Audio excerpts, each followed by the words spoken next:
On a tous un parcours différent, tu sais, Pierrot, sur cette terre. On a des métiers, on a des familles, on a des vies, puis on finit tous au fond du trou. Ça t'y échappera pas. Hein.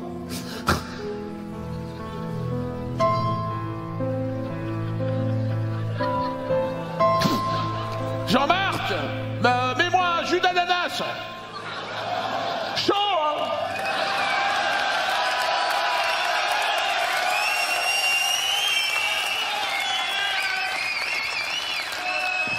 Quoi, Pierrot? Quoi, Pierrot?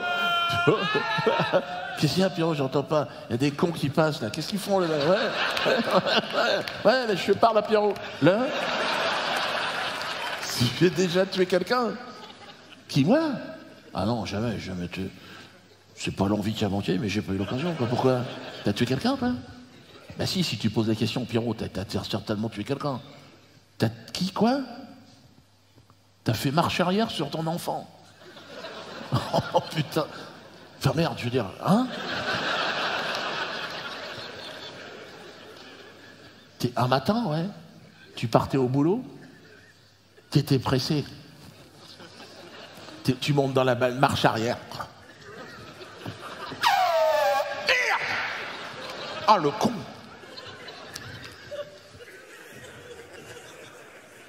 Tu t'en veux? Ah bah c'est la moindre des choses, Pierrot. Écraser sa propre descendance, on va où là? Vas-y, chiale, Pierrot, je vois t'as envie de chialer, chiale. Voilà, chiale.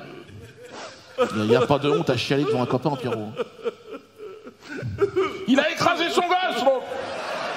Marche arrière, sur la gueule. Parce qu'il aurait... Pierrot. Ouais, j'entends, mais écoute-moi. Pierrot. Ah oui, mais je te parle, on écoute aussi les gens, Pierrot. Hein. T'as des problèmes, on a tous des problèmes. Hein. Parce qu'il aurait quel âge, le gosse? Si tu l'avais pas écrasé. En marche arrière, quand t'es parti comme un con, là. C'est 20 ans, putain. C'est déjà beau que tu te sois pas suicidé quand même. Hein. Maintenant, il faut que tu arrives quand même à te pardonner, hein. C'est tout, hein, quand t'es embarqué dans des merdes pareilles. Le pardon, Pierrot, j'y croyais pas, moi. Et puis ma bonne femme, ma Sri Lankaise, là, ouais, elle m'a trompé, dis donc. Oui,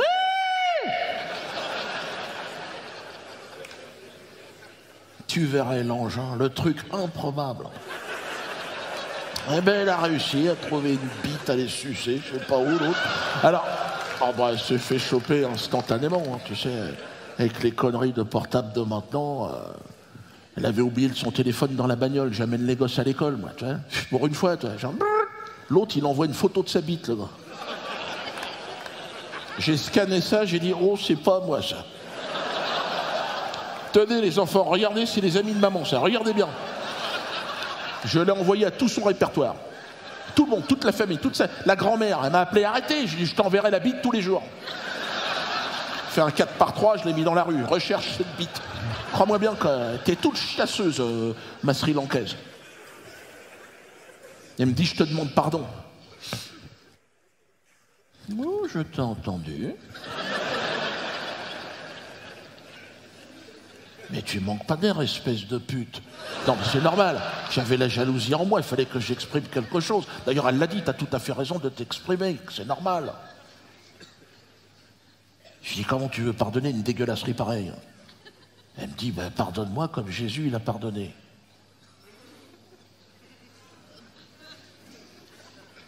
Quoi? Qu'est-ce que tu racontes? Il a pardonné la pute, Jésus? Elle me dit, mais il a pardonné tout le monde, t'es même pas au courant. Il a pardonné la pute, le client de la pute, le gérant de l'hôtel, l'attaché culturel de Bourg-Saint-Maurice. Il aurait même pardonné à ceux qui l'ont crucifié. Je dis, c'est pas possible.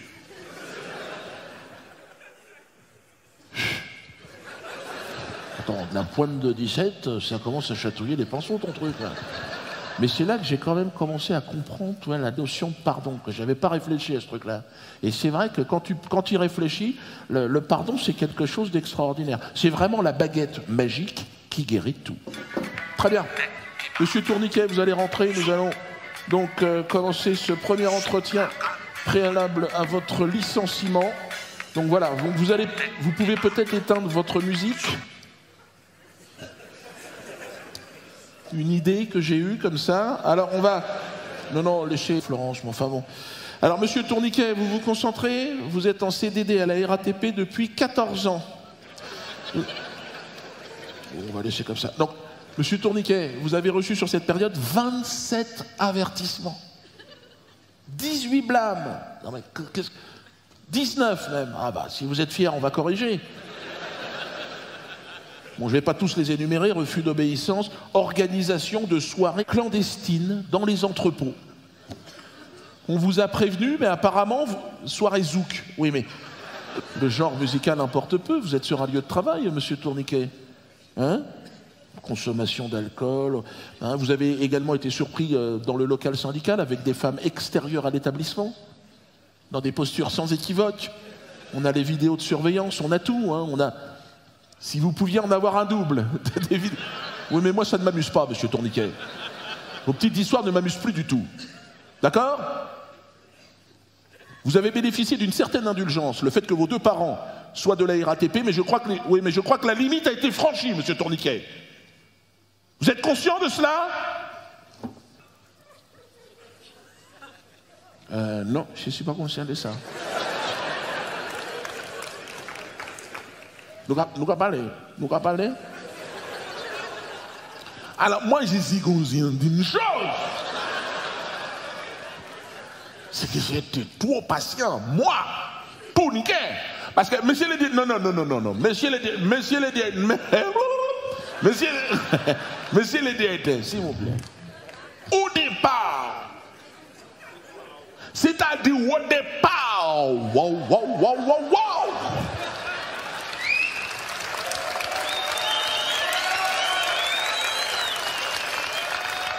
Moi, Tourniquet, je suis un Africain.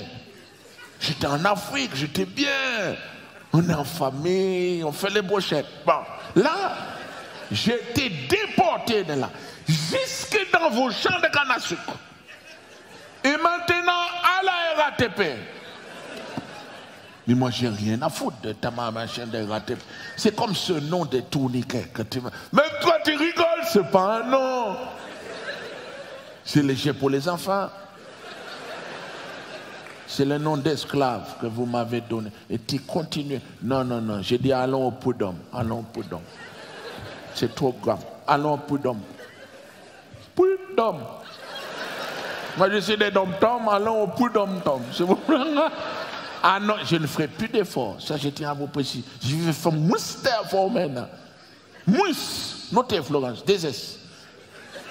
Parce que nous, je considère, nous les Antillais, nous avons fait trop d'efforts. 400 ans d'efforts. Je suis fatigué.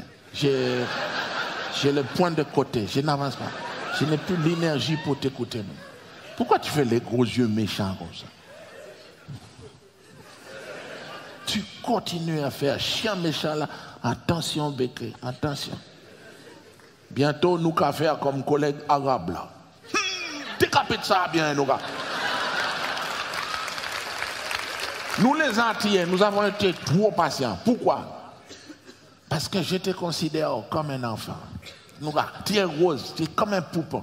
Tais-toi. Fiston, appelle-moi Papa Tourniquet. Parce que nous avons venu d'Afrique, l'Égypte ancienne, tout en comment? Tu parlais zouk. Est-ce que tu connais Salman Zouk? Zouk. Non, c'est faute un peu la rosette, mais Zouk, c'est l'expression des paix que tu as en toi. Nègre qui pardonne grâce à Zouk. Zouk là, calmez-moi. Nègre qui pardonne grâce à Zouk. Zouk, ou t'es moi. Ça, c'est les Zouk comme ça. Tu comprends? Tu tiens la petite, tu colles la petite.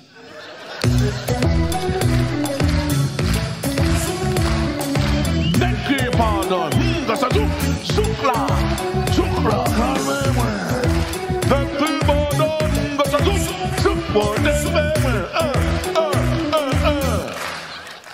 Quelle magnifique expression de paix que la musique, évidemment, on est dans le sujet. Mais le pardon. Quelle extraordinaire production de l'esprit humain que le pardon. Je veux dire, la femme qui pardonne à l'homme, l'homme qui pardonne à la femme, le noir qui pardonne au blanc, le japonais qui pardonne Hiroshima, le palestinien qui pardonne au monde. Au monde.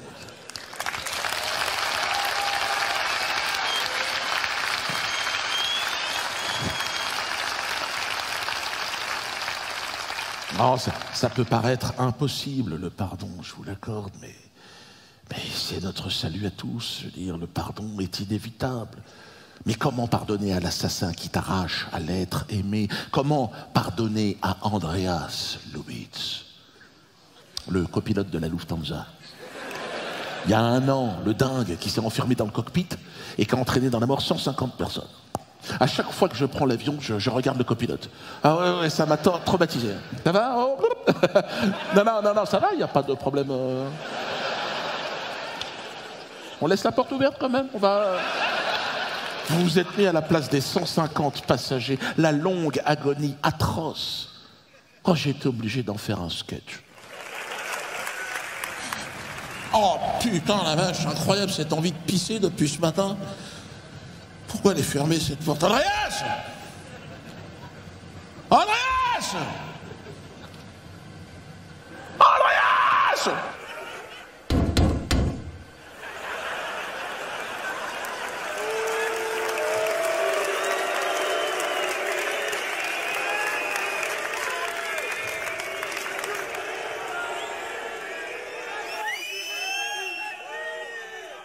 Il a un truc à faire dans le sketch. Un seul truc. Je lève la main, t'envoies le banc de son. C'est normal? Il veut me niquer ce spectacle depuis le début. Hein. Et c'est systématiquement à ce moment-là du précis du spectacle. Il y a un problème psychologique de toute façon. Je pense que ça fait déjà plusieurs spectacles. Jackie, regarde-le. Tu vois? Il pense qu'il est le copilote du spectacle. Oui, le fait de contrôler la lumière et le son, ça lui donne un toit, un droit de vie ou de mort sur les personnages. Complètement taré, regarde-le. Regarde ton altimètre, c'est ça, n'importe quoi. Bon, on va faire diversion. Kevin, apporte-moi une personne, tiens, le jeune homme là. Venez, monsieur. Applaudissez, monsieur. On va faire diversion, voilà. Ah. Bonsoir. Ça va bien? Ouais, oh, je vais te tutoyer, tu t'appelles comment? Noé. Noé. On applaudit Noé, s'il vous plaît. Alors Noé, par contre Noé, je vais t'appeler Thomas, parce que là on est dans l'imaginaire. Hein. Donc là tu es Noé, tu es le Noé, le Lyonnais, on va l'appeler. Mais là, non, là c'est vraiment là ce qu'il faut faire, c'est rentrer dans l'imaginaire. Faut...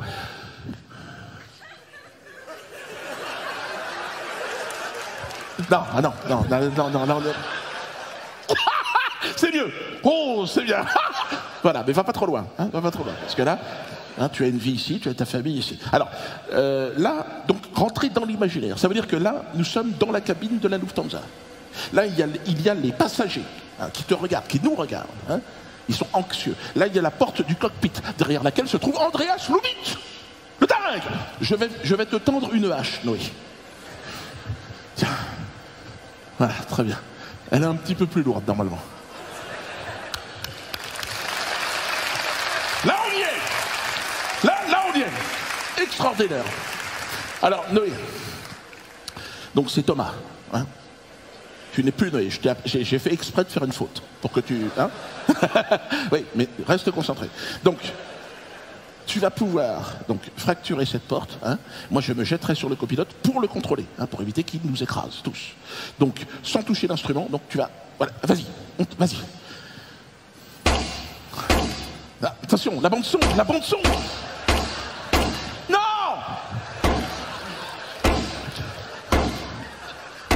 Non! T'entends pas?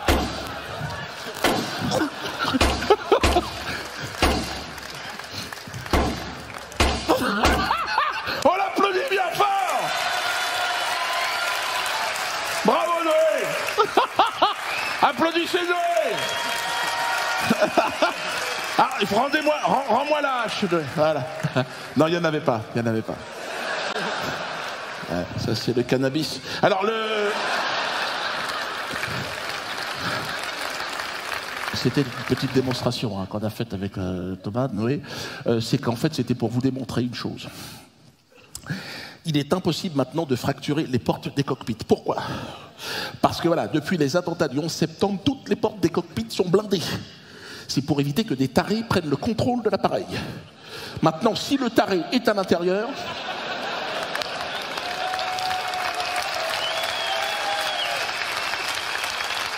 Merde! On n'avait pas pensé. Alors retournons maintenant dans la cabine de la Lufthansa. Y a-t-il parmi les passagers un psychiatre ou quelqu'un qui pourrait... Ben, je suis psychothérapeute. Non, je dis je suis psychothérapeute. Je suis psychothérapeute. C'est un peu différent, mais je... Normalement, notre travail est basé sur l'écoute. Là, il ne parle pas, c'est très compliqué. Non, mais je peux tenter quelque chose, je vous en prie. Oui. Ma vie est en danger, je me sens concerné. Comment s'appelle-t-il? Andreas. Andreas. Il a une passion dans la vie, un point d'accroche sur lequel on pourrait travailler. L'informatique. Andreas. Andreas. Je m'appelle Jean-Marc Van der Luch. Je suis psychothérapeute.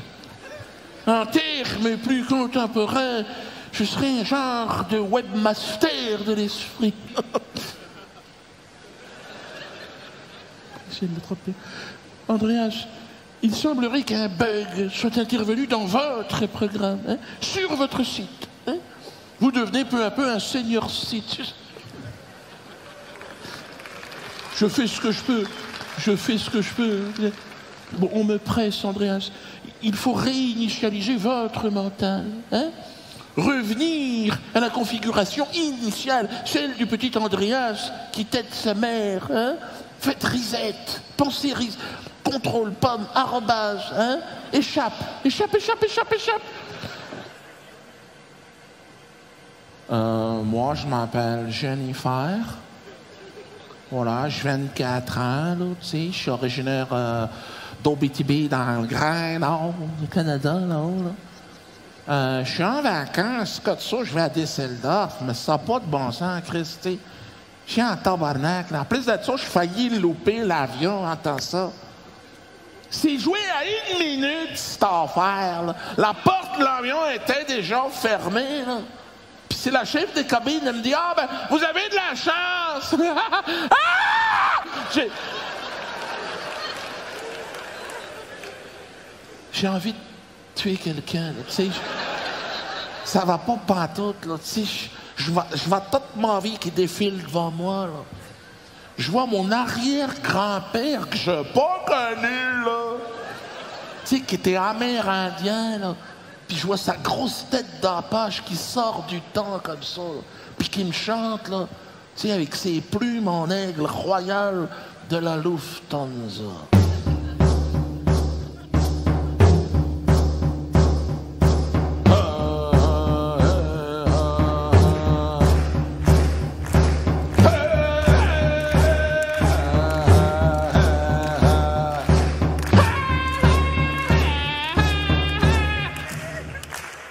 J'ai envie de manger de la drogue, en fait.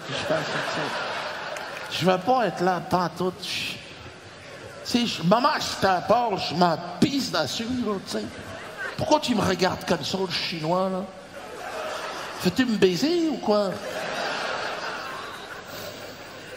Ah non, il n'y a pas baiser. Hein. Ah, pardon, mais j'étais regardé comme ça. Que j'ai entendu que toi t'as accueilli, mais j'ai pas baisé, j'ai écouté comment, mais je comprends que toi tu as peur, moi aussi j'ai peur, tout le monde a peur, parce qu'on va mourir. Mais en tant que bouddhiste, j'invite à toi dans le Vakuté. Vakuté, ça veut dire... Vakuté, comment dire, que l'homme qu'il est enfermé dans les coupures. Le coupure. lui, il est prisonnier de sa souffrance. Nous devons lui offrir notre compassion, notre amour pour ne faire plus qu'un. Qui me réveille?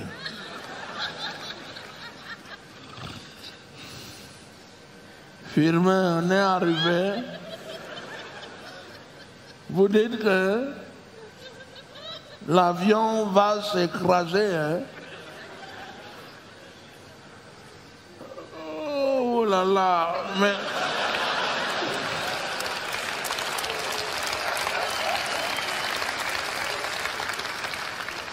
C'est-à-dire, même les premières classes sont concernées par cette affaire-là. Ah bon? Oh là là, les copilotes, il s'est enfermé, hein? Mais dites-lui que l'ambassadeur du Cameroun est dans l'appareil.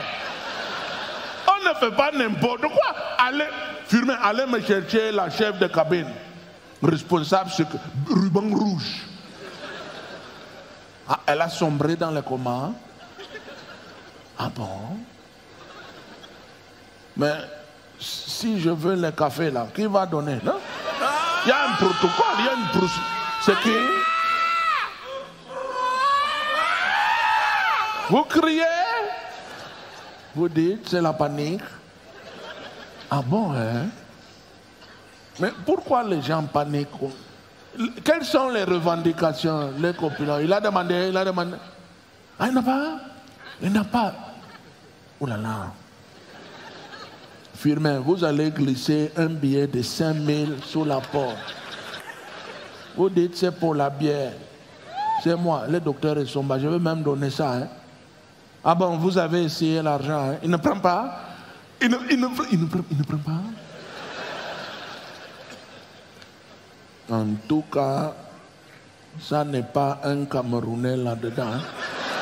C'est-à-dire que Makana, il dit qu'il allait racler la moquette avec. Hein. S'il vous plaît, vous êtes dans l'espace première classe, on ne crie pas. Ah bon? Là, nous frôlons l'incident diplomatique. C'est un diplomate.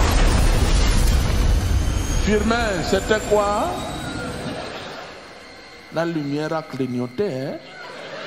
Vous dites, nous avons touché la montagne.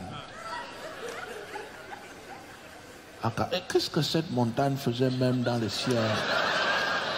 Vous ne répondez pas? Firmin, vous êtes tout pâle, on dirait un blanc. Qu'est-ce que vous arrive là? Hein? Qu'est-ce que vous avez sur la chemise? C'est le vomi? Ah bon, hein? Vous avez vomi? Et vous gardez ça comme ça? Non, il faut aller enlever. Adieu. Ah, comment? Adieu. Firmin, vous comptez vous absenter? Hein? N'est-ce pas? Nous sommes dans un avion, on ne peut pas quitter, il faut attendre. Trouvez-moi un domestique. C'était pour le café. Que j'aille me faire enculer. Oh là là. Non, je refuse. Je sens de l'incompréhension. Je préfère me rendormir.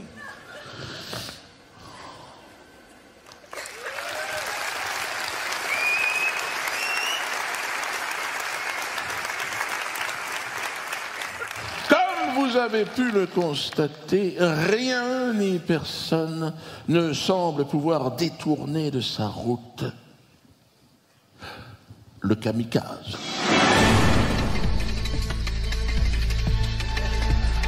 Le kamikaze, personnage emblématique de notre époque contemporaine, nouveau héros de cette télé-réalité de l'information, BFM TV et Allah Akbar Productions présente Je te tiens, tu me tiens par la carotide.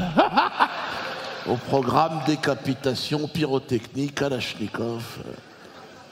Ah, le kamikaze est rentré dans les programmes télévisés, c'est clair. Puis alors, le kamikaze fait vendre, c'est ça le plus cynique de la situation. Demandez aux annonceurs de TF1, de BFM TV, en termes d'audimat.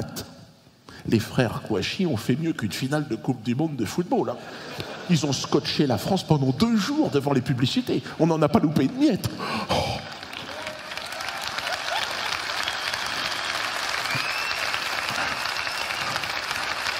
Et la voiture blanche, elle était là ou pas hier? La voiture blanche qu'on voit. Retournons, je vous prie, dans la cabine de la Lufthansa.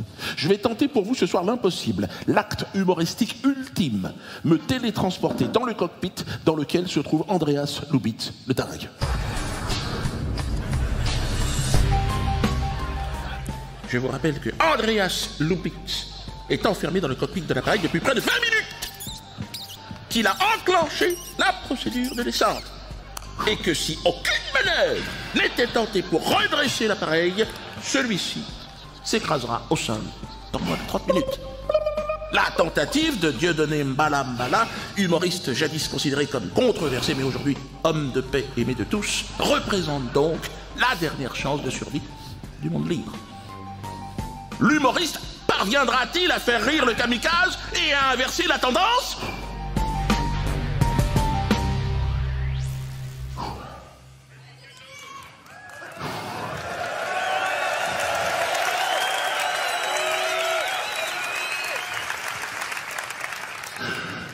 Salut Andreas. Je peux m'asseoir?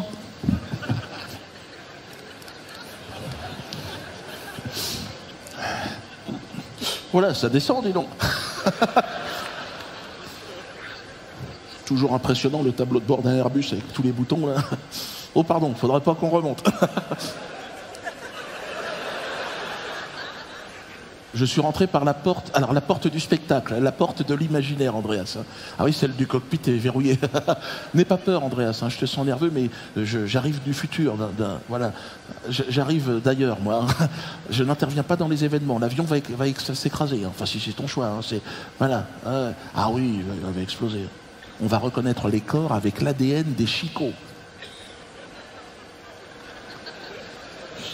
Je ne cache pas que derrière, Miss Barcelone va être un peu décoiffée. Ah, je t'ai reconnu tout de suite. Andreas Lubitz. Ah ben ta photo, Andreas, tu vas faire la une dans le monde entier. Ah ouais, Andreas Lubitz en grand, une star. Ouais. Oh, ça va durer 15 jours, quoi. Après, bon, l'info, tu sais, il y a un turnover, hein, à un moment donné. Tu vas te faire chourer la vedette par un coupeur de tête, un migrant, le bec dans le sable. Bon, bah, une en chasse une autre, hein, c'est le jeu de la presse et des médias. Hein. Mais t'as fait 15 jours, c'est quand même pas mal à la une, attends. T'as fait moins que Charlie Hebdo. Hein, mais bon, là, c'est pas les mêmes productions non plus, tu dois quand même reconnaître. Mais t'étais tout seul. T'étais tout seul,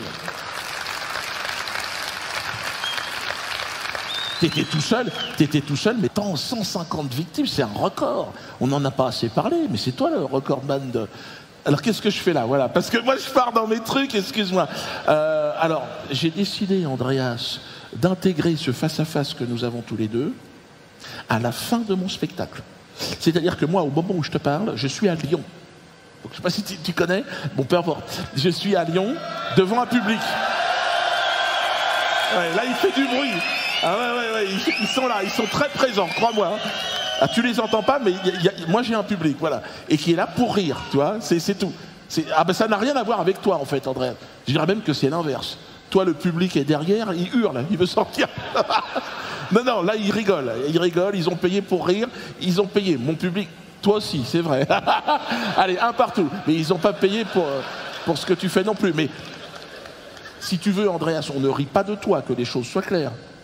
Voilà, on rit de la situation que j'ai mis en place, de la mise en scène. J'ai interprété aussi des personnages de passagers de ton avion, oui, derrière. Notamment un diplomate africain, il ne sait pas où il en est. Ah bon, oulala. Qu'est-ce qu'on a ri avec les passagers. Pardon? Si je suis le diable?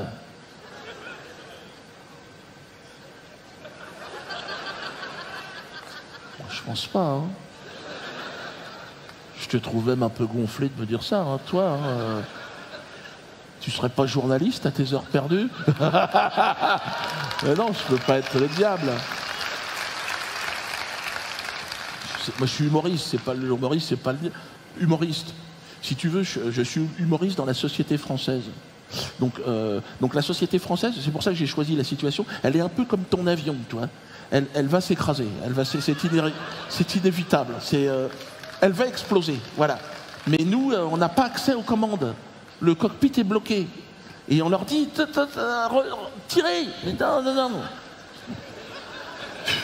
On est parti. Alors nous, on dit non. Et moi, en cabine, je fais rire les autres, quoi. Voilà. Hein? Ah oui, il y en a un, il dit merci. Parce que... Hein? Ah, ils savent. Ils savent que c'est foutu. Mais... Tu vois ce que je veux dire? Et même, ils applaudissent.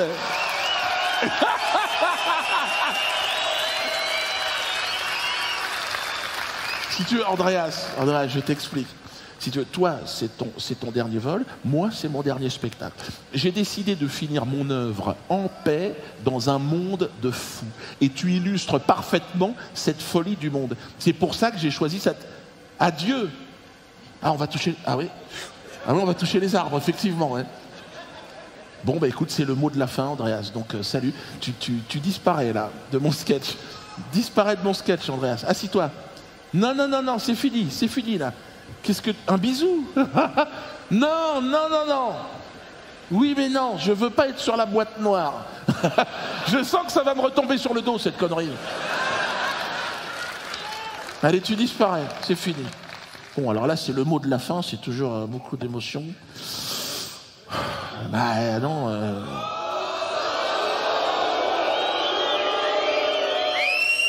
Alors...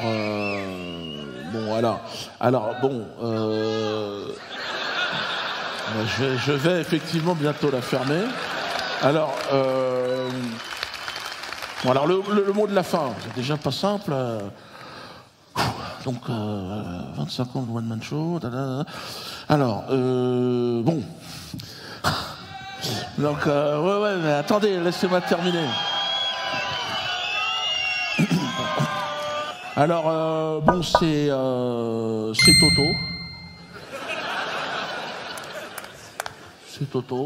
C'est Toto,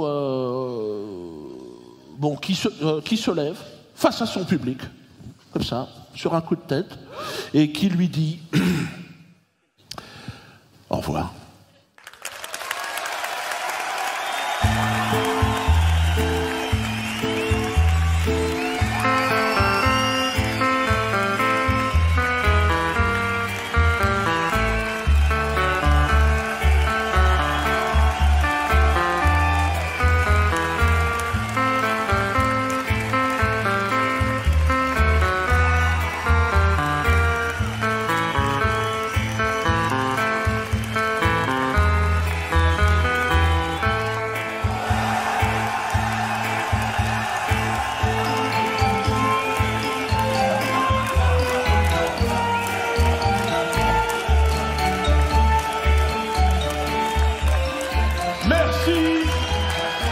Merci à vous pour toutes ces années de rigolade, pour cette fraternité, pour cette résistance. Mes respects, chapeau bas.